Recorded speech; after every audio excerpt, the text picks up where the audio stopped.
The whistle blows at exactly 5 a.m. It is a sharp, jagged sound that cuts through the thick morning fog. Arthur drops his spoon, leaving the cold, gray stew untouched. He reaches for his rifle resting against the wall, his fingers brushing against damp wood and grit. He shoves his feet into boots that never truly dry, the leather stiff and biting against his skin. The trench is a narrow, jagged wound in the earth, smelling of wet wool, stagnant water, and deep, encroaching rot. He does not look back at the dugout. He moves toward the wooden ladder, his hands trembling as they find the splintered rungs. Each step is heavy, deliberate. He reaches the top, pausing for a single heartbeat to steady his breathing. He peers over the sandbags. Across the desolate strip of cratered earth, the enemy line remains silent, watching. He checks his watch.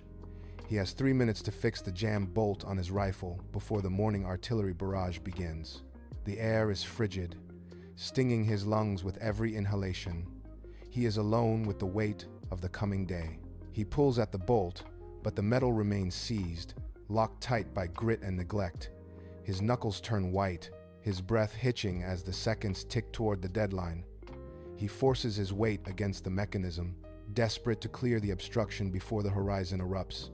Then, the sound arrives, a high-pitched whine tearing through the mist, growing into a roar that swallows the world. Arthur does not have time to move.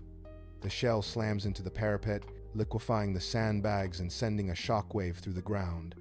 A heavy curtain of pulverized clay and rock rains down, burying his head and shoulders. The impact rings in his ears, a dull, throbbing vibration. He drops to his knees, his hands scrambling in the dark, loose earth. He presses his chest hard into the freezing mud, flattening his body to remain beneath the line of fire. Another blast rocks the earth, sending tremors through his ribs. He does not rise.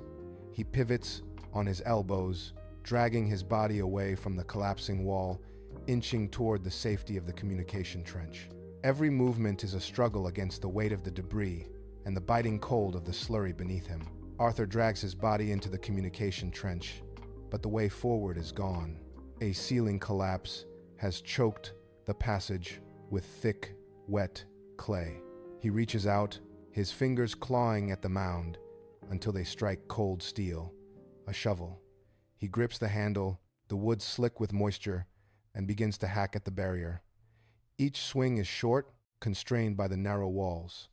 His breath comes in ragged, shallow gasps, visible as thick plumes in the frigid air. The clay is heavy, stubborn, and clings to the blade. His muscles ache, a dull fire spreading through his shoulders with every strike. He drops the shovel for a second, his hand slipping, and he curses, fingers scrabbling to reclaim the tool. He clears a small, jagged tunnel, a path only wide enough for his torso. He presses his face into the dirt, pushing forward with his toes, dragging his weight through the cramped, dark opening. Behind him, the earth groans. The ceiling gives way, a massive thud vibrating through the ground as the passage seals shut. He pulls, kicks, and lunges, finally emerging into the forward observation post, gasping for air that tastes of dust and gunpowder. Sergeant Miller points a gloved finger toward the wire. It is a tangled, jagged mass of rusted metal. Arthur pulls the heavy shears from his belt, slides over the lip of the trench, and drops into the crater. He reaches for a thick strand. The blades bite. He applies pressure, the metal groaning until it snaps. The tension releases instantly, the wire whipping back to slice deep into his palm. He winces, wraps a rag around the bleeding hand, and ties it tight with his teeth. He turns back to the work, his eyes scanning the gray horizon. The sky brightens, and there a flicker of movement near the concrete bunker. Arthur raises his rifle, aligns the sights, and holds his breath. He fires. A metallic thud echoes against the bunker wall. The response is immediate. The air shreds as machine guns open fire, a hail of lead whistling inches above his head. He dives, burying his face in the mud as the ground erupts in geysers of dirt.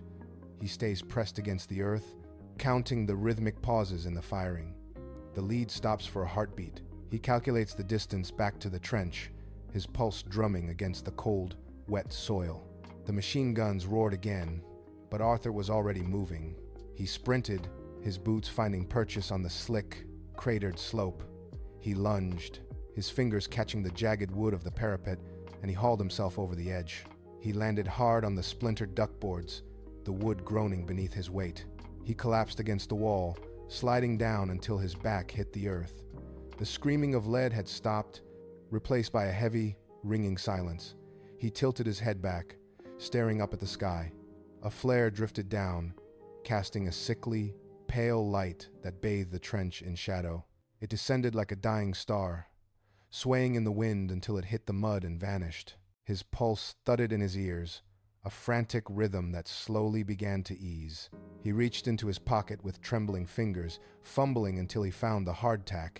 He broke off a small piece, the sound of it snapping loud in the quiet air. He placed it in his mouth and chewed slowly, the effort of swallowing grounding him in the present. The war was still there, waiting just beyond the wall, but for this brief, stolen moment, he was alive.